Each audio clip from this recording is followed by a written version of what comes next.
The university has failed us in all regards of protecting us. The Jewish community is afraid of everybody else and the price of them being wokeness, them having wokeness and pushing an idiosyncratic version of freedom of speech comes at the expense of the Jewish students of Maastricht.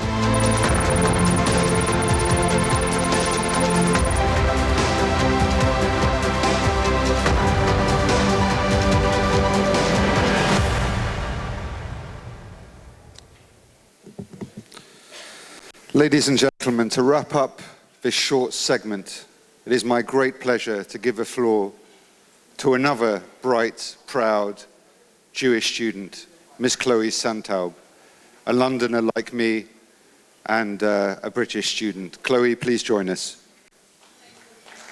Excellences, mesdames et messieurs, chers amis, j'aurais aimé être là parmi vous aujourd'hui pour participer au souvenir, avoir l'honneur d'être parmi vous, témoin.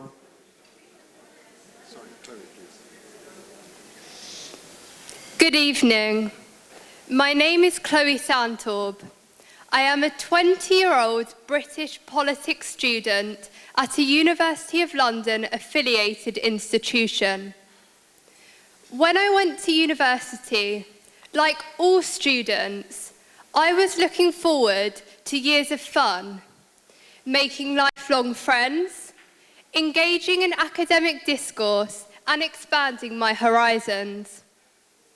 But now I feel naive for having felt entitled to enjoy my time as a student. As a Jew, I should have expected the reality that I have encountered over the last 2 years. To be defamed, threatened, dismissed, discouraged, mocked, and socially isolated. Not just by my peers and professors, but also senior staff right to the top of my institution. Those who, in principle, have a duty of care towards me, politely reassured me that they are taking anti-Jewish hatred seriously, but have continuously failed to act, to the point that I have been made to feel entirely alone at my university. However, I am not prepared to allow them to silence me.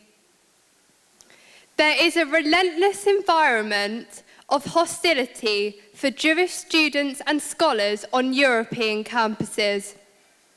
A climate of hate, of othering, and of intimidation. It is so profoundly embedded and deeply rooted in the supposedly common sense notions and ordinary opinions of academia that most people in the academy cannot even recognize it. Most people do not know it is there because this sentiment masquerades as ordinary principles of fairness and universality, which every right-thinking person would adopt. In my experience, these academics are hiding behind a thin veneer of academic freedom to spread propaganda. Academic freedom at my university is not my professor using teaching material that promotes the false blood libel that blames Zionists for American police brutality. I quote from my class materials.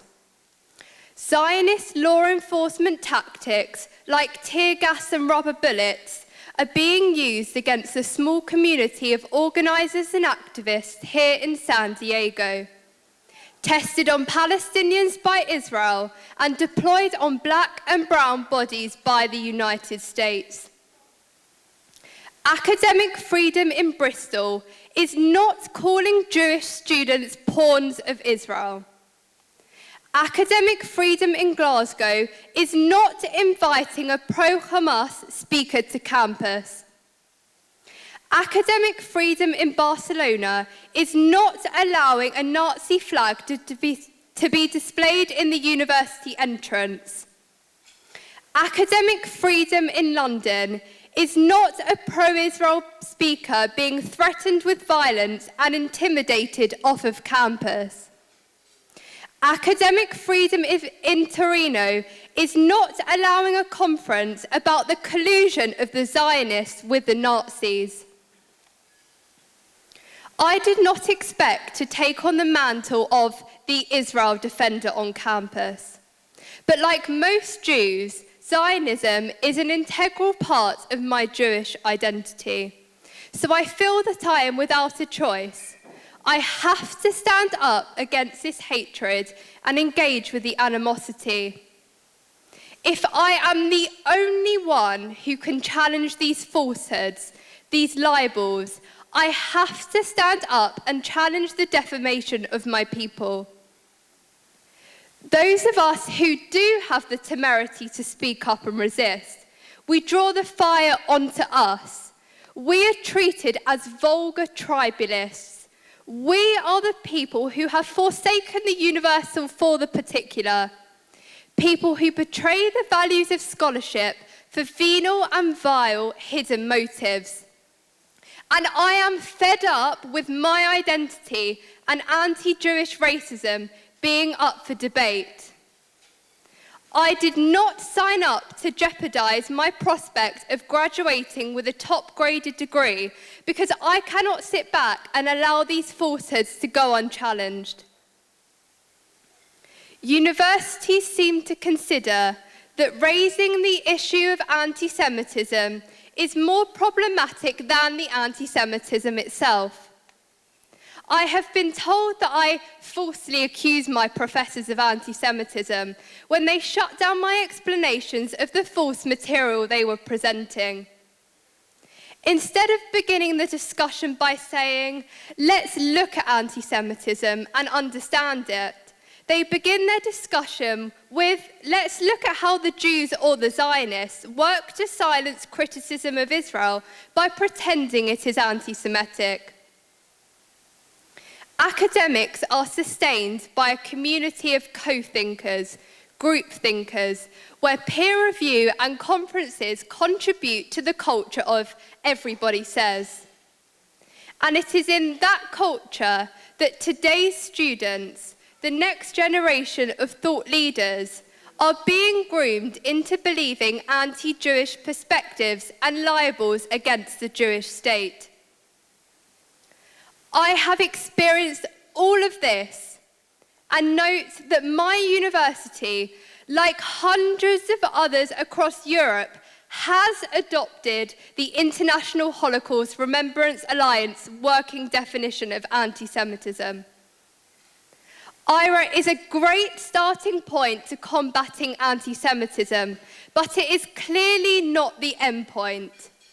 While universities can use their adoption of IRA as a badge of honour and a get-out-of-jail card, a distraction while they let anti-Semitism persist. I am just one Jewish student in one institution in Europe, and my story is not even unusual or even the worst case. I ask everyone in this room to help me and help students on campuses all over Europe, like me, who are isolated and have been let down by their institutions. Help us eradicate Jew hate on campus and hold those who facilitate it to account. Thank you.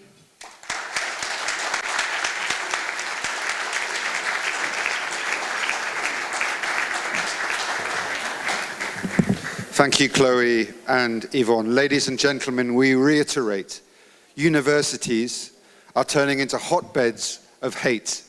We urge you not to forget Jewish students. Ladies and gentlemen, we now have an important message from Morocco from His Excellency, Mr. Mohammed Mehdi Ben Said, Minister of Culture and Sport from the Kingdom of Morocco. Excellences, Mesdames et Messieurs, chers amis, j'aurais aimé être là parmi vous aujourd'hui pour participer au souvenir, avoir l'honneur d'être parmi vous, témoin et transmetteur de cette mémoire collective qui rappelle à toutes et à tous l'horreur sur laquelle s'est réveillé le monde il y a si longtemps et pourtant, il y a si peu de temps. Je m'adresse à vous aujourd'hui pour vous rappeler l'universalité de ce devoir de mémoire.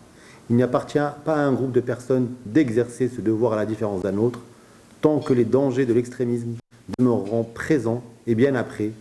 Il nous faudra laisser vivre cette mémoire difficile parce que ces heures noires ont souillé à jamais l'histoire du monde dans son intégralité. Et c'est en rappelant à tous nos jeunes, au Maroc et ailleurs, la réalité de ce pan atroce de l'histoire de l'humanité que nous nous empêcherons l'improbable de se reproduire, l'aurore de recommencer.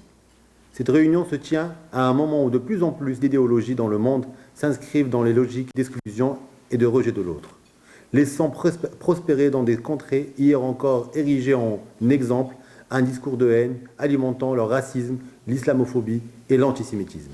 Face à cela, il est capital que ce devoir de mémoire éclaire notre prudence et que face à la montée des haines, nous nous tenions avec force en ennemis de l'ignorance et du déni de l'autre.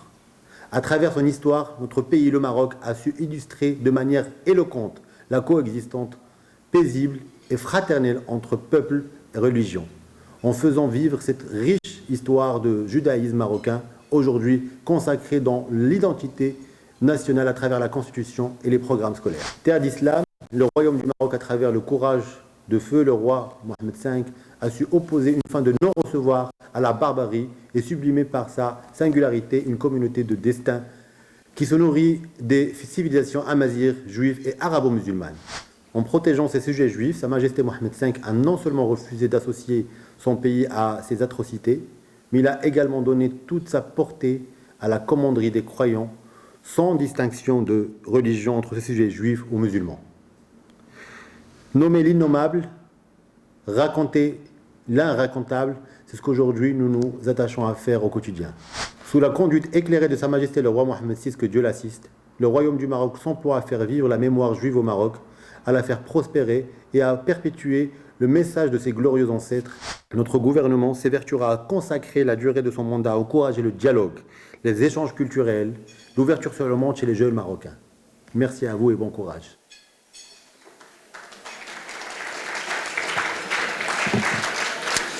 And last, and certainly by no means least, we finish up this section with an incredible story directly related to the Holocaust. I won't spoil it in any way, because we have with us this evening Mr. Moise Katumbi, former governor of Katanga. He was blocked from running for president by former President Kabila for running for the office of president at the Democratic Republic of Congo, but we sincerely hope that you will run again. Mr. Katumbi, please come and share your amazing story with us this evening. Thank you.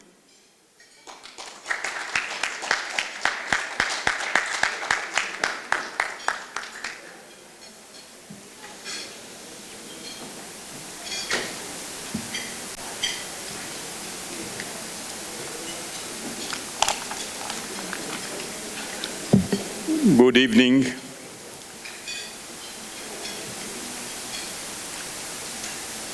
I don't know what I can explain to be here today. I feel a strong spirit. I thank you, Chairman Margolin,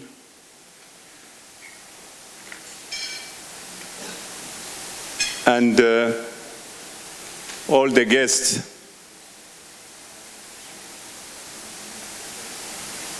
I was listening the story of the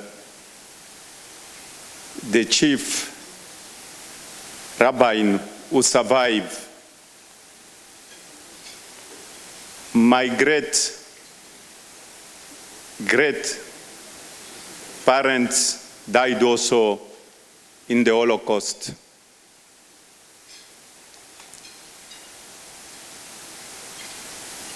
My great-great-grandparents, they are living in Rhodos.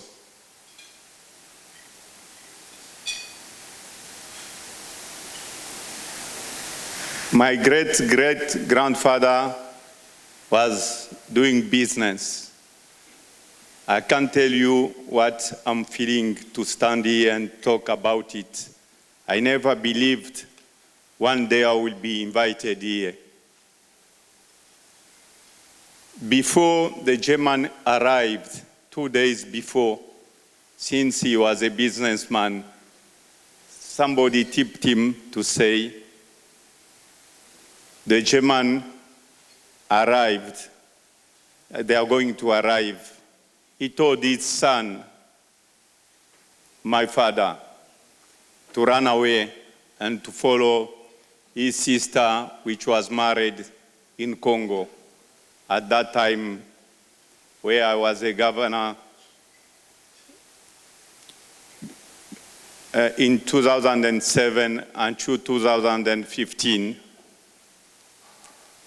And 2 days later, my great-parents was arrested with all the other Jewish. They went by boat. After, they came by train. When they arrived in Auschwitz, they're supposed to separate them. The story which I'm going to tell is my auntie, she was a survivor. She explained to me what happened. And when they arrived, they didn't know they're supposed to be separated. My grandmother, my grandfather, and their daughter, she was, I think, 13 years old at that time. When they got separated, my grandparents was killed, and my auntie left alone. She's supposed to work as a slave, 13 years old, teen young girls. And what she told me, she's supposed to go and get the pine to eat. She was doing a job like a slave. One day she collapsed in the snow. She collapsed in the snow. Nobody was there. She felt a spirit. And when she was sleeping, when she collapsed, she heard the voice of his father telling her, be strong, you are going to survive. She woke up, she went, and the father told her, be strong, you have to survive, like the chief rabbi survived. I hope she was here to talk about herself, about what happened in the camp. To make the matter short, they're supposed to change them from one camp to the other camp. And in the night when she was sleeping, the father came back to her again to say, tomorrow they are going to move out from this camp. If you go, you should jump out from this truck. And that's what happened. What I'm saying is what my auntie told me. And when they are going in the road, she finds some girls from Rhodos. She explained to them, she said, listen, I had a very bad dream, a strong dream, advice from my father. I don't have any family here. I think we have to jump in this tract. 3 of the girls jumped. The driver saw on the mirror. They stopped and fire machine gun on my auntie and the other 2 girls. Since God is good, one girl didn't get any bullet. The other two, my aunt, she had she was in a very bad condition. He had a bullet on his left neck, which went out the other side. Since it was the time of snow, the German soldier came out and saw the blood, said these girls are dead by far. And lucky enough, one of the girls didn't get injured. He went on the road and stopped an American delegation which was coming to say, I've got two friends which received bullets. My aunt was unconscious. He lost his mind.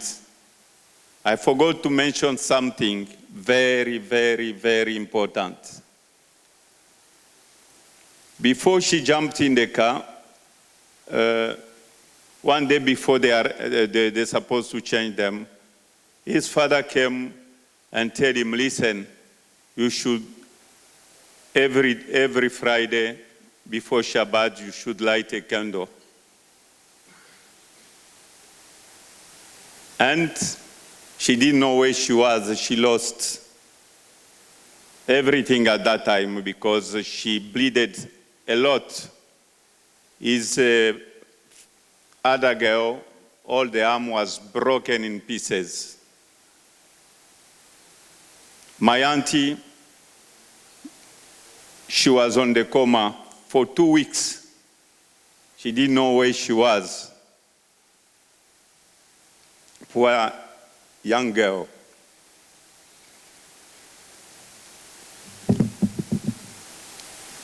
And what happened to her 2 weeks later, on a Friday?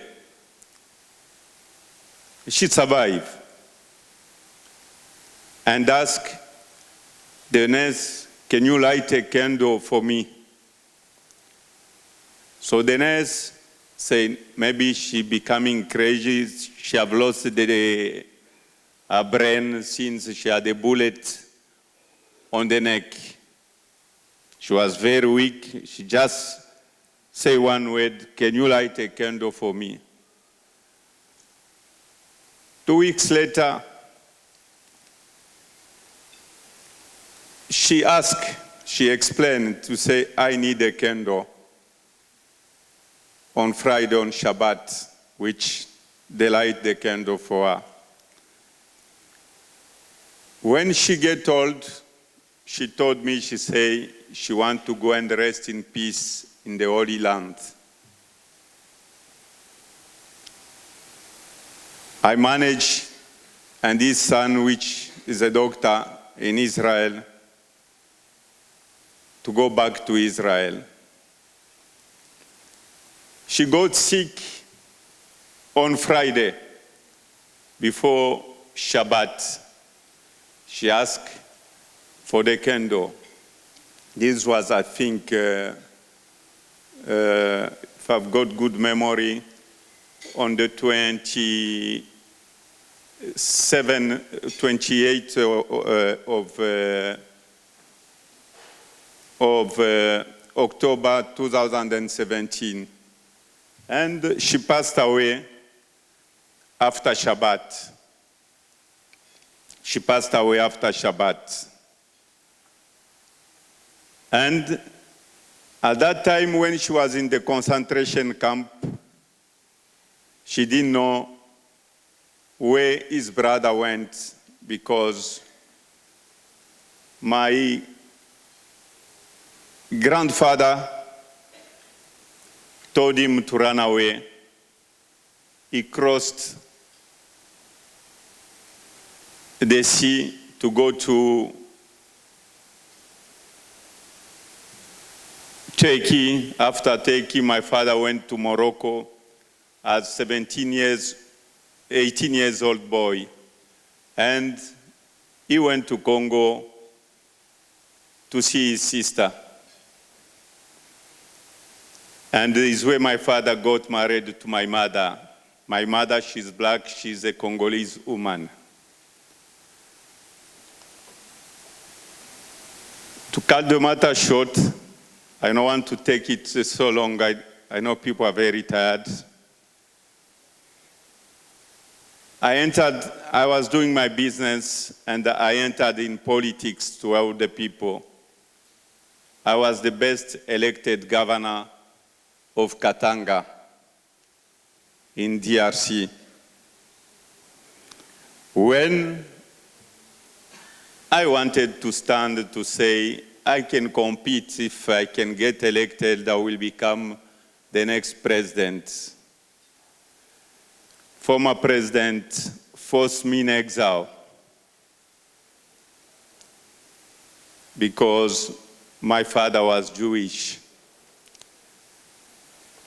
I tried to come back in DRC in 2018 to run for the same election. I was stopped at the border. The border of DRC was closed. I didn't supposed to go back in my country because the president didn't want the democracy. He created a lot of fake stories on me, court cases. I was chased